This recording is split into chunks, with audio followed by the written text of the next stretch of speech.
Assalamualaikum warahmatullahi wabarakatuh. Perkenalkan, nama saya Disti Wulandari dengan NIM C1C0200096 dari kelas L10 Akuntansi. Pada video kali ini, saya akan menjelaskan materi ketiga pada mata kuliah perpajakan 2, yaitu mengenai perhitungan PPh pasal 21. Yang pertama yaitu perhitungan PPh pasal 21 mengenai gaji bulanan. Contoh kasusnya yaitu karyawan A yang bekerja di PT Elang sejak Januari 2019. Karyawan A menerima penghasilan tetap setiap bulan dengan rincian sebagai berikut. Gaji tetap sebesar 10 juta rupiah, tunjangan transportasi sebesar Rp500.000, tunjangan komunikasi sebesar Rp300.000, jaminan kesehatan 4% dibayarkan perusahaan, jaminan kecelakaan kerja 0,24% dibayarkan perusahaan, jaminan kematian 0,3% dibayarkan perusahaan, jaminan hari tua 3,7% dibayarkan perusahaan, 2% dibayarkan karyawan, jaminan pensiun 2% dibayarkan perusahaan, 1% dibayarkan karyawan. Jaminan yang ditanggung oleh perusahaan yaitu yang pertama jaminan kesehatan 4%, berarti sama dengan 400.000. Jaminan kecelakaan kerja 0,24% yaitu 24.000. Jaminan kematian 0,3% yaitu 30.000. Berarti penghasilan bruto karyawan A adalah 11.254.000 per bulan. Sementara biaya pengurangnya adalah sebagai berikut.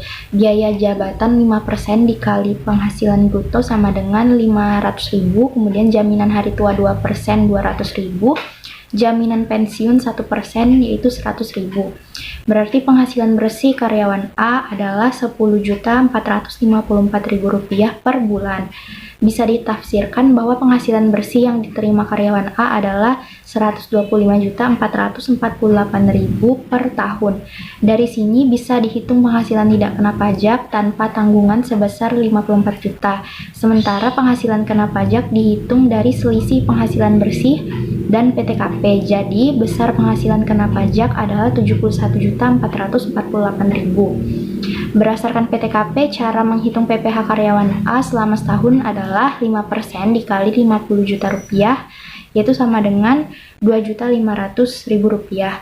Kemudian 15% dikali Rp71.448.000 dikurang 50 juta sama dengan Rp3.217.200.000. Jumlah keduanya adalah PPh 21 terutang selama setahun, yakni Rp5.717.200. Ini berarti PPh 21 terutang di Januari 2019 adalah sebesar Rp476.433,33. Kemudian untuk perhitungan pajak penghasilan pasal 21 gaji mingguan, yaitu contoh kasusnya Putri belum menikah kemudian menerima gaji mingguan sebesar Rp1.500.000. Bila Putri hanya menerima gaji saja maka perhitungannya sebagai berikut. 1 bulan sama dengan 4 minggu. Gaji sebulan yaitu 4 dikali Rp1.500.000 yaitu Rp6 juta per bulan. Kemudian biaya pengurangannya yaitu yang pertama biaya jabatan 5% dikali Rp6 juta sama dengan Rp300.000. Yang kedua penghasilan neto sebulan yaitu Rp5.700.000. Berarti penghasilan neto setahun yaitu 12 dikali Rp5.700.000 sama dengan Rp68.400.000. Kemudian PTKP setahun, karena belum menikah maka wajib pajak hanya sendiri saja, berarti Rp54 juta. Kemudian penghasilan kena pajak setahun sama dengan penghasilan neto setahun dikurang PTKP setahun, berarti Rp68.400.000 dikurang Rp54 juta sama dengan Rp14.400.000. Kemudian PPh 21 gaji mingguannya yaitu cara menghitung PPh pasal 21-nya yaitu 5% dikali Rp14.400.000 sama dengan Rp720.000. Kemudian PPh pasal 21 sebulan yaitu Rp720.000 tadi dibagi dengan 12 yaitu sama dengan Rp60.000. PPh pasal 21 atas gaji atau upah minggu pertama yaitu Rp60.000 dibagi 4 sama dengan Rp15.000. Kemudian perhitungan PPh pasal 21 bonus yaitu Contoh kasusnya, Malik bekerja sebagai karyawan marketing di perusahaan otomotif dengan gaji 7 juta rupiah. Ia menikah dan memiliki 2 anak, sementara istrinya ibu rumah tangga. Perusahaan memberinya bonus bulanan 2 juta rupiah. Berapa PPh 21 atas bonusnya?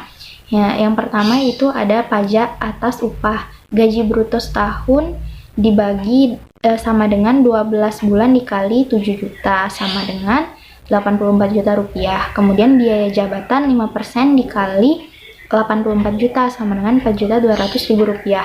Gaji neto setahun yaitu 79.800.000 rupiah. Yaitu merupakan hasil dari pengurangan gaji bruto dengan biaya jabatan. Kemudian PTKP K2, wajib pajak K2 yaitu istri tidak bekerja dan memiliki 2 anak yaitu 67.500.000 rupiah. Kemudian penghasilan kena pajaknya yaitu 12.300.000 rupiah yang merupakan hasil dari pengurangan gaji neto setahun dengan PTKP K2. Kemudian PPh 21 upah atau gaji terutang setahun yaitu 5% dikali 12.300.000 rupiah sama dengan 615.000 rupiah. Yang kedua yaitu pajak atas penghasilan upah dan bonus gaji setahun yaitu 12 bulan dikalikan dengan 7 juta rupiah sama dengan 84 juta rupiah. Kemudian bonusnya yaitu 12 dikali 2 juta rupiah sama dengan 24 juta rupiah. Berarti penghasilan brutonya adalah 108 juta rupiah. Kemudian pengurangnya yaitu biaya jabatan 5% dikali 108 juta rupiah sama dengan 5.400.000. Berarti penghasilan neto setahun yaitu 102.600.000 rupiah yang merupakan hasil dari pengurangan penghasilan bruto dengan pengurang. Kemudian PTKP K2, wajib pajak K2 istri tidak bekerja dan 2 anak, berarti 67.500.000 rupiah. Penghasilan kena pajak yaitu 35.100.000 hasil dari pengurangan penghasilan neto setahun dengan PTKP K2.